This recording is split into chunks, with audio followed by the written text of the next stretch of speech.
নমস্কার বন্ধুরা, বাঙালি রান্নাঘরে নিয়ে চলে এলাম আবারও একটা নতুন রেসিপি। আজকে বানাচ্ছি চুনো মাছের টক।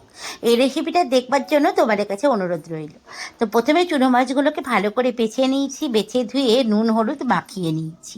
এবার কড়াইয়ে আমি তেল বসিয়ে দিলাম, আর তেলটা খুবই অল্প পরিমাণ দেব, বেশি তেল লাগবে না। আর চুনো মাছ ভাজার টেকনিকটা তোমরা ভালো করে দেখে নাও। চুনো মাছটাকে প্রথমে তেলটা ভালো করে গরম করে চুনো মাছগুলো কড়াইয়ের মধ্যে ভালো করে মেলে দেবো, মানে ছড়িয়ে দেব। কিন্তু তারপরেও একবারও নাড়বো না। এবার যখন জলটা পুরোটা শুকিয়ে আসবে, তখন খুন্তির আগা দিয়ে হালকাভাবে চুনো মাছগুলোকে এইভাবে আমি দেখো কিভাবে আমি করছি, এইভাবে উল্টিয়ে নেব।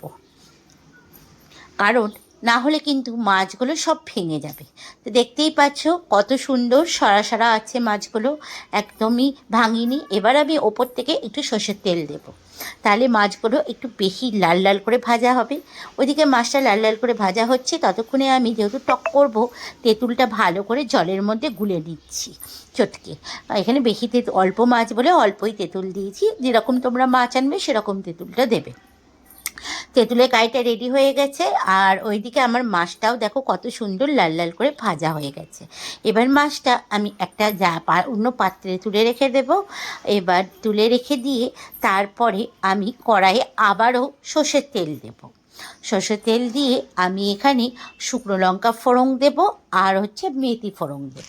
তেলের পরিমাণটা এখানে কিন্তু আগেই বলেছি একদমই কম লাগবে।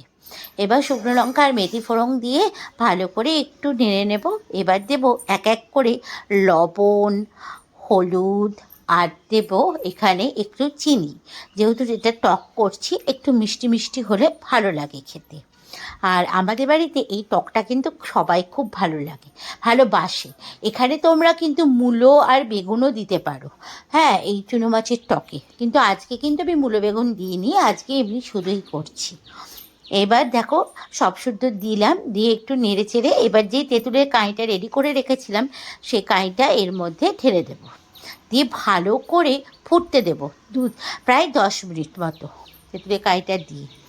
তারপরে ভালো করে যখন টকপক টকপক করে জলটা ফুটবে তেঁতুলের কাঁইটা, আর এটা কিন্তু একদম বেশি ঝোল ঝোল হবে না, মাখা হবে।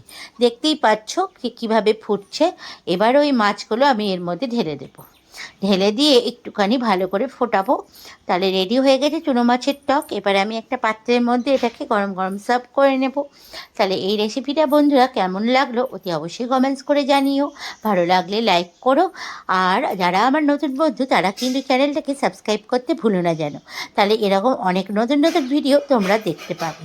তাহলে দেখা হচ্ছে আবারও একটা নেক্সট ভিডিওতে তোমাদের সঙ্গে। সবাই ভালো থাকবে, সুস্থ থাকবে। আজকের মতো সবাইকে টাটা।